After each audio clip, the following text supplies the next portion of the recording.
आप सभी को मेरा नमस्कार। स्वागत है आप सभी का आपके अपने चैनल में जिसका नाम है न्यू अपडेट। आज मैं ग्राम चौकीदार जुड़ी बहुत अच्छी जानकारी अपने वीडियो के माध्यम से बताने वाली हूँ। साथ ही मैं आपको दिखाऊंगी कि सीएम योगी आदित्यनाथ जी ने एक पोर्टल लॉन्च किया है जिसका नाम है प्रगति पोर्टल। इसके अंतर्गत वो जो विकास करने जा रहे हैं, इससे जुड़ी कर कोई समस्या है तो उस प्रगति पोर्टल में अलग अलग विभाग के मतलब अधिकारी वहां पर बैठ के और वहां पे बात करेंगे जिससे उनकी प्रॉब्लम सॉल्व होगी। पूरी चीजें बारीकी से दिखाऊंगी। साथ ही 13 तारीख को पैदल यात्रा थी, उस पर क्या हुआ पूरी चीजें आपको बताऊंगी, दिखाऊंगी। जैसे कि आप सभी देख सकते हैं कि हमारे जब अनु भैया अपने जितने भी ग्राम चौकीदार है जब सभी को लेकर वहां पहुंचे तो सबसे पहले तो उन सभी को सम्मानित किया गया। आप देख सकते हैं यहाँ पे फोटो के माध्यम से, और ये वो प्यारे प्यारे मोमेंट हैं जिसे कैप्चर किया गया है और ये सालों दर साल याद किए जाएंगे। जैसे ये वो खास पल हैं जो कभी मिस किया करते थे हमारे ग्राम चौकीदार। इसको लेकर कई बार मैंने देखा है कि आपके सूर्यमान भैया जी कहते रहते हैं ऐसा कुछ नहीं होता है, लेकिन हम प्रूफ के साथ दिखाते हैं। देखिए कितने ग्राम चौकीदार खुश हैं और एक दूसरे का सम्मान कर रहे हैं, बाकायदी इज्जत कर रहे हैं। यही यही जाना है साथ में, है ना, बाकी सब यहीं रखा रह जाना है। और मैं आपको बता दूं कि वहाँ पर गए भैया, ज्ञापन भी दिए और सभी को बढ़िया से स्वागत भी किया गया। आप देख सकते हैं कैसे अनु भैया का तो सम्मान हुआ ही, लेकिन अनु भैया के साथ साथ जितने वहां पे गए हुए थे सभी का सम्मान किया गया। आप देख सकते हैं ये गंगाराम प्यासी भैया हैं पासी, और ये और बहुत सारे भैया लोग वहाँ पे जितने मतलब गए हुए थे साथ में, सभी को राधा रानी गिफ्ट की गई हैं, सिल दिया गया है, माला से पहनाई गई हैं और सभी को सिर पे ये टोपी भी लगाई गई है। आपको पता है ये वो खास पल हैं जो बहुत कम ऐसे ग्राम चौकीदारों को जीने को मिलता है और बहुत से ग्राम चौकीदारों ने मिस कर दिया जो नहीं जा पाए। और जहाँ तक जाने की संख्या बहुत ही कम मुझे लगी, इस पर आप लोग को थोड़ा ध्यान देना चाहिए। इतने कम ग्राम चौकीदार वहाँ पे मुझे दिखे हैं, मैं बहुत खुश नहीं हूँ आप लोगों से, है ना।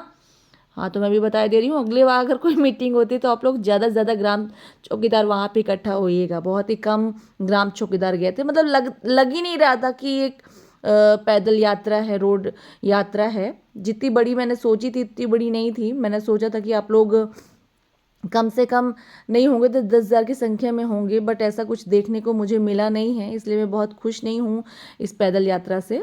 अब देखते हैं क्या आगे इस पर एक्शन लिया जाता है, क्या एक्शन लिया। अभी तो मुझे ये सिर्फ फ़ोटोज़ और वीडियोज़ वहाँ से सेंड किए गए हैं ताकि मैं आपको दिखा सकूं, लेकिन अभी वहाँ पे क्या इसको लेकर निर्णय लिया गया है इसको लेकर मेरी बात नहीं हुई भैया से।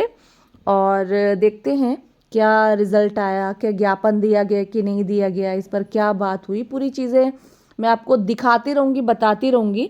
लेकिन फ़िलहाल मैं यही कहना चाहूँगी कि वहाँ पे ग्राम चौकीदारों को लेकर ग्राम चौकीदार काफ़ी खुश दिख रहे हैं, आप देख सकते हैं।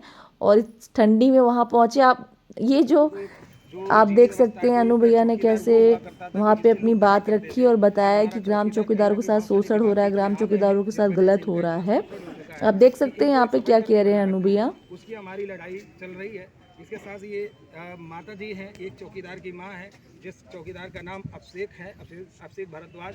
वो व्यक्ति माननीय जिलाधिकारी महोदय के माध्यम से ही आदेश पर मुरसान ब्लॉक में विगत 15 सालों से रह रहा है, लेकिन वहाँ पर कुछ तथाकथित नेताओं के द्वारा, कुछ वहाँ के अधिकारी ब्लॉक प्रमुख वीडियो जैसे अधिकारियों के द्वारा उनका कहीं ना कहीं एक उन पर एक अत्याचार किया जा रहा है। और वहाँ पर कोई सफाई कर्मचारी है और एक कोई नितिन नाम का व्यक्ति है जाट करके, वो व्यक्ति इन लोगों को प्रताड़ित करता है। भाई महिलाएं हैं घर में तो कभी दरवाजे में लात मारना, कभी गाली गलौज करना।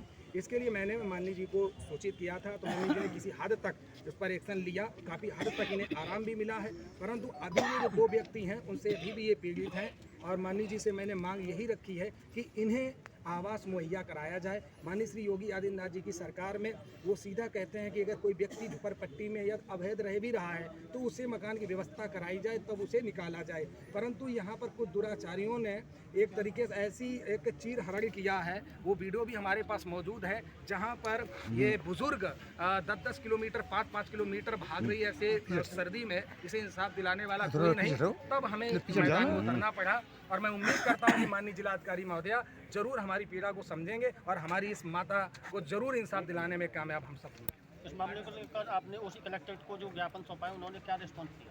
उन्होंने मुझसे यही कहा है और बाई नेचर अगर देखा जाए हाथरस में मैं पहली बार आया हूं, यहाँ के सभी अधिकारियों ने बहुत सपोर्ट किया, मैं उनको धन्यवाद देना चाहूँगा। इसके साथ साथ माननीय जी ने जो हमसे पत्र लिया बहुत ही व्यवहारिक तरीके से बात की और बहुत ही अच्छे नेचर से उन्होंने कहा ठीक है आपकी हम बातों को अवश्य इस पर हम कार्रवाई करने की कृपा करेंगे। धन्यवाद। 26 प्रोजेक्ट यानी 65 में से 26 प्रोजेक्ट कमीशन हो चुके हैं। 39 प्रोजेक्ट निर्माण के अलग अलग चरणों में चल रहे हैं।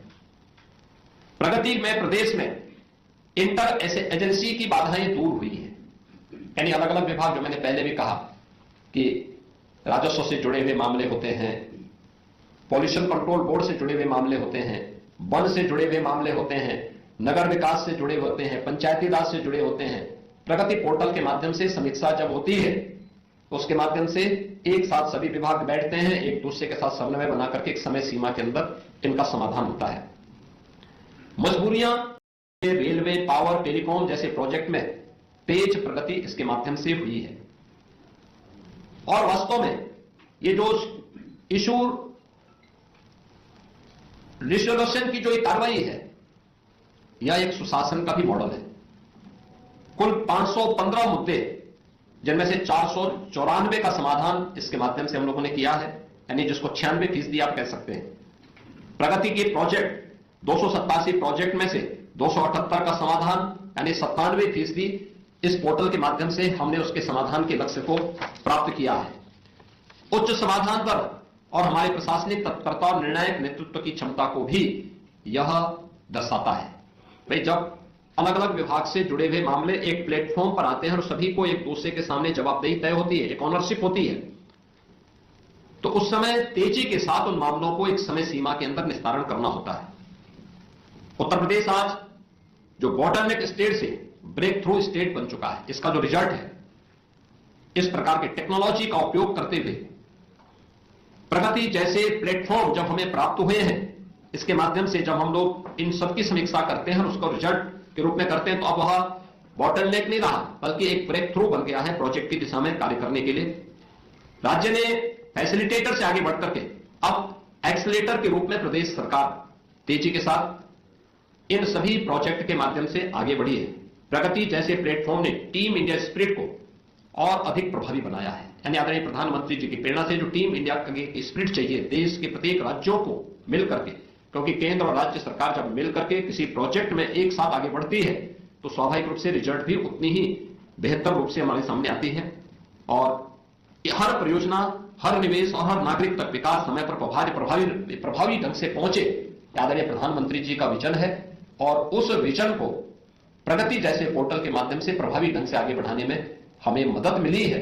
और ये नए भारत की नई सोच के साथ समयबद्ध तरीके से समस्या के समाधान, यानी अब समस्या पे चर्चा नहीं बल्कि समाधान पे चर्चा होती है, और इसलिए परिणाम भी उसके साथ हमारे सामने जुड़ते हैं। और इसलिए प्रधानमंत्री जी को उनकी इस दूरदर्शी सोच के लिए मैं हृदय से उत्तर प्रदेश वासियों की ओर से आभार व्यक्त करता हूं, क्योंकि प्रोजेक्ट जब समयबद्ध तरीके से होता है तो वह एम्प्लॉयमेंट जनरेट करने के साथ ही विकास की गति को उतनी तीव्रता के साथ आगे बढ़ाने में मदद भी करता है। और प्रगति पोर्टल ने इस दिशा में एक बड़ी, जो 14 के पहले की जकड़न थी, ये प्रोजेक्ट स्वीकृत तो होते थे लेकिन कभी पूरे नहीं हो पाते थे, आज हर प्रोजेक्ट के शिलान्यास के साथ उसके कंप्लीशन की डेट भी तय हो जाती है कि कब इसको तय होना है। और उसमें जब हम लोग उसे रिवर्स उसकी प्रोग्रेस को देखने लगते हैं तो हमें वह समयबद्ध तरीके से आगे बढ़ती हुई दिखाई देती है। और आज यही प्रोग्रेस आज हम सब इसके माध्यम से, प्रगति जैसे प्लेटफॉर्म के माध्यम से हमें देखने को मिल रहा है। आदरणीय प्रधानमंत्री जी की दूरदर्शी सोच का परिणाम है। इसके लिए मैं प्रदेशवासियों की ओर से उनका हृदय से आभार व्यक्त करता हूं।